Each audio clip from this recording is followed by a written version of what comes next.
I have a second channel, Cube Compium TDX.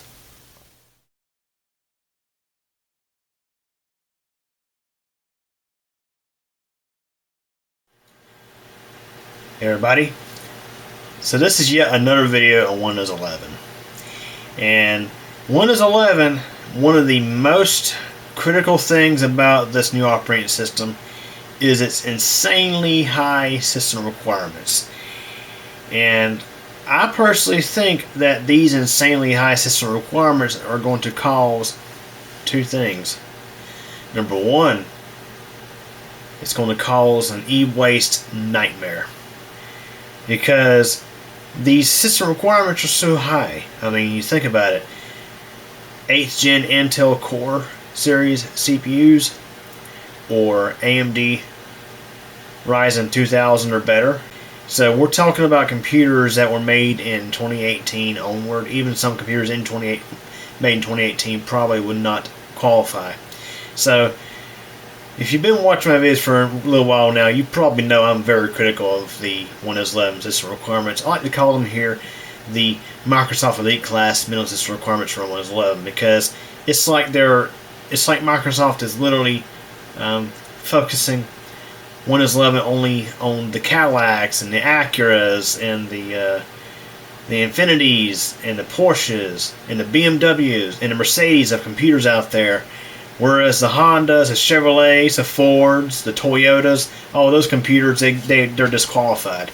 So, I mean, you think about it. There's so many computers out there that can easily run Windows 11 just fine, but yet they don't qualify because they're not elite class enough for Microsoft's requirements. For example, we got computers back here. These are Dell Optiplex 390s. So they were released around, I think, 2011. They have the 2nd gen Intel Core series CPUs. Matter of fact, most of these, if not all of them, have the Intel Core i5 Sandy Bridge 2400 CPU, which is well below the minimum system requirement for Windows 11. But yet, I've actually tested Windows 11 on one of those machines, and it ran it remarkably well. The reason Microsoft says that their requirements are so high is because due to security requirements, they're enforcing the requirement for TPM 2.0, and they're forcing the requirement for Secure Boot. But yet, there are CPUs that are not on the support list in systems that have TPM 2.0. So it's kind of a wash. I mean, it's almost like sometimes Microsoft couldn't really explain themselves as to why they had these requirements so high. But they're so high that, again, a good majority of computers out there simply cannot run this new operating system. And they're also slating Windows 10 to be into support in 2025. Here it is, January 1st, 2023, and we are actually knocking on the door of Windows 8.1 going out of support. Imagine that. And Windows 10 only has 2 more years of support left.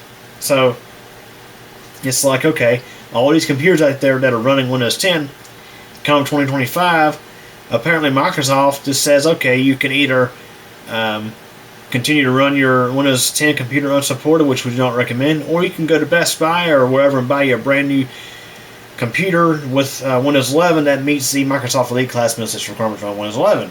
Now, of course, Elite Class is not an actual term by Microsoft. It's just something I come up with here.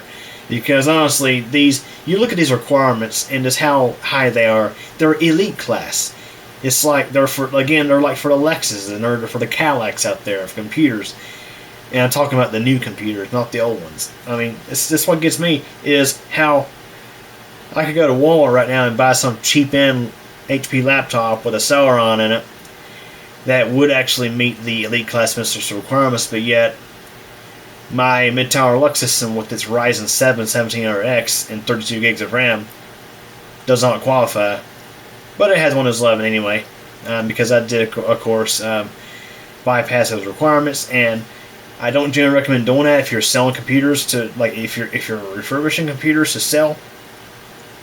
Wouldn't recommend doing that, because while the OS will receive security patches it will not receive feature updates on its own, and you have to manually install those. And that's generally something that, of course, geeks and technicians know how to do, but your grandma might not understand how to do. So when you go to Best Buy or wherever and buy that brand new PC, what you going to do with your old one? It's going to get e-cycled or worse, thrown in the trash. And I think it's kind of ridiculous how if you go to Windows Update and Windows 11, there's a little message there saying that Microsoft or Windows is committed to reducing carbon emissions, but yet I guess they're not worried about the huge amount of e-waste they're going to create by these insanely high elite class mineral system requirements. So this brings up number 2. So one thing I've been doing for years is refurbishing computers. I mean, I got this whole stack of 390s back there I'm going to eventually refurbish and sell. And I need to do it soon because, I mean, according to Microsoft, those computers have 2 years to live. And see, this is the thing. So these high requirements, what they're going to do is they're going to hurt PC resellers. Those who refurbish and resell, repair computers.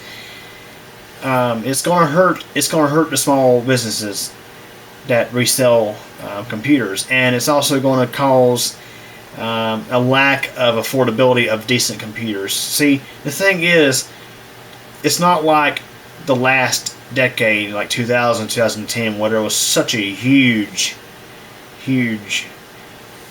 evolution of computer hardware. I mean, when you think about it, year 2000, we had the Intel Pentium 3 and the AMD Athlon T-Bird CPUs. And, of course, AMD back then, the biggest thing for them was they broke the 1 gigahertz barrier with the Athlon Thunderbird.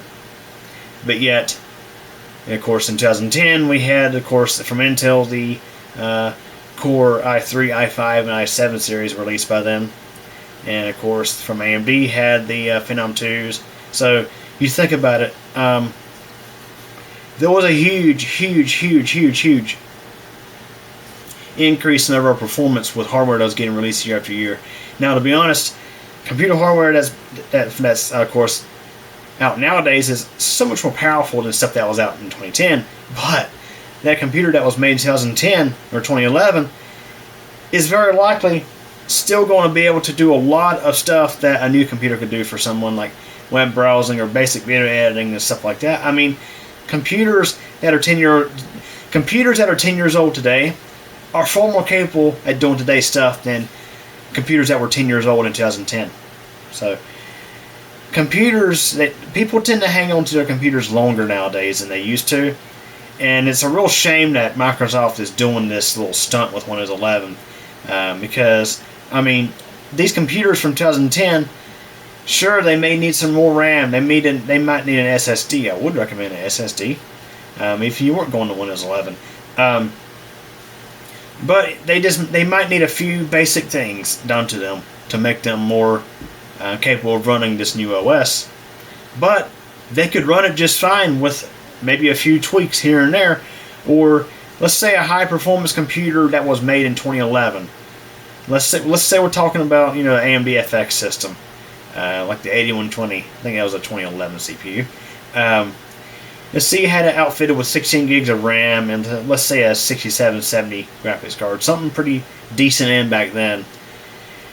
I mean, you could throw in an SSD in that thing and bypass its EPM checks with Rufus or whatever, install Windows 11 on that system, and it would run it beautifully. But yet, it would not meet the minimum requirements. So it's like all these computers that are still useful, well, according to Microsoft, will not be useful anymore because, well, they're stuck with Windows 10 and Windows 10 in support in 2025. So, unless computer techs and resellers are just going to sell unsupported systems, I mean, it's going to be the amount of available hardware to resell is going to be significantly smaller. Now, of course, I know some of you guys are going to comment here in the comment section below, why don't you just install Linux? Well, we're talking about the average user. We're not talking about the geeks and the technicians out there. We're talking about, let's say, your grandma or let's say your grandpa or your uncle, someone who may not be well versed in computers. And the thing is, due to Microsoft's heavy presence, everything is mostly Microsoft. I mean, Linux, I can't say Linux has gotten easier to use, but probably the biggest thing is general overall software support, because of course, again, we'll come back to that thing about Microsoft having most of the monopoly of the operating systems out there. So software writers generally write stuff for Microsoft as well as for Mac. So I mean, some software out there is available for Linux, but again, come back to the whole thing of the monopoly here. So I mean, Linux could keep those older computers in service for quite some time, but I think something bigger is going to have to happen. I think either A, Microsoft is going to have to pull Windows XP on Windows 10. They're going to have to extend support for Windows 10 security updates, or B, they're going to have to do away with the Elite Class Mail System requirements for Windows 11.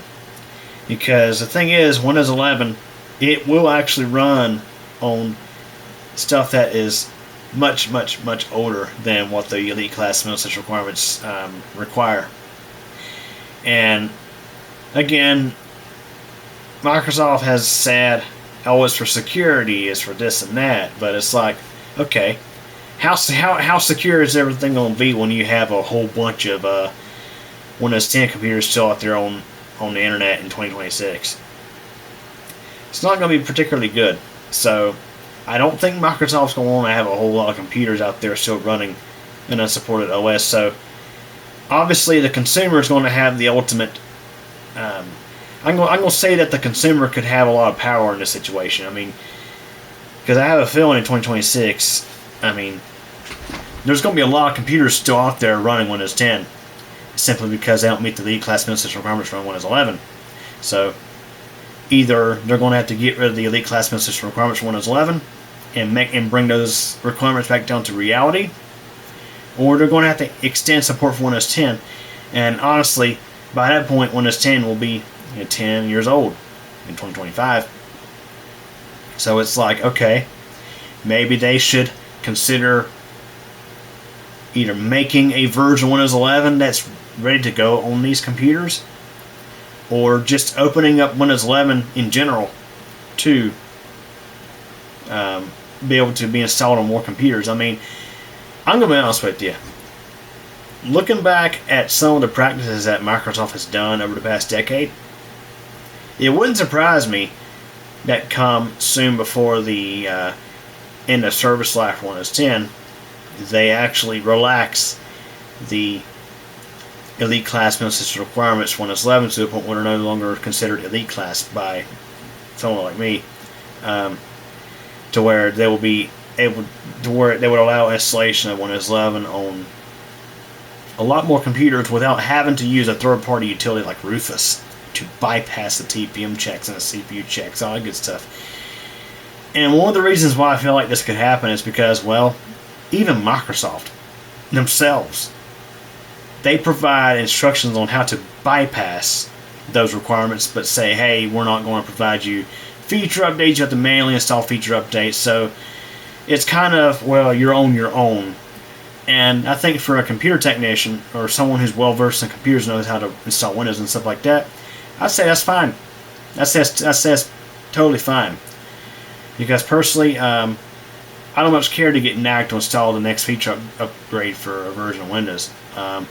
Now, I can say that the newer feature upgrades on Windows 10, they're more like service packs. They're not so much like the in-place upgrade installation of your operating system. They're, again, more like a service pack. But still, that's just the thing. And see, I mean, you think about it. You look back at when Windows 10 was released. When Windows 10 was released, Microsoft offered it as a free upgrade to Windows 7 and Windows 8.1 users. But their marketing said it was only going to be a free upgrade for a year. On this day, you can still do a free upgrade to Windows 10 from Windows 7. They never pulled that thing. I mean, they never stopped it. It's just the first year they did, of course, the Get Windows 10 app, which was notorious for people who did not want Windows 10 on their Windows 7 computers. And they had all this marketing that first year saying you need to upgrade by, I forget the exact date off the top of my head. It's something, I think it's July 2016.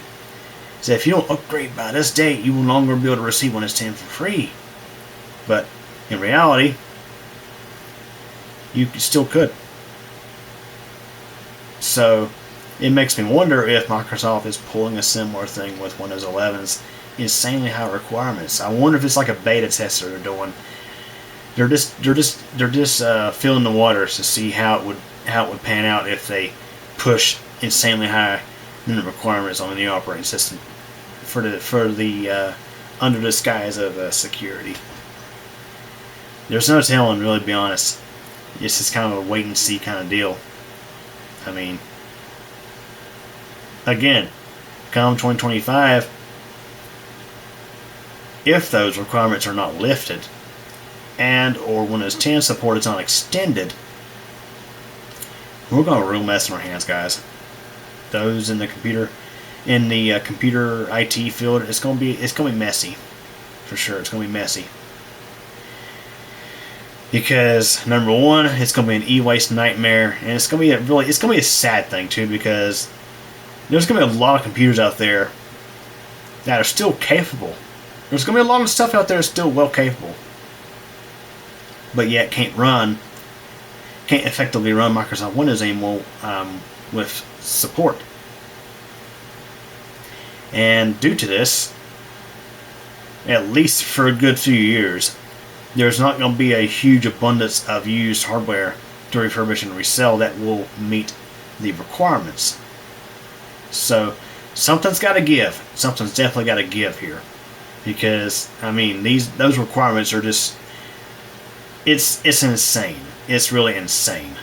I mean, we're going from Windows 10, which was open to a lot of stuff. I mean, it would run on anything down to a socket 754 if you was on 32-bit Windows 10. It would run on anything down to a socket 754 AMD or a 775 Intel, like Prescott Pentium 4.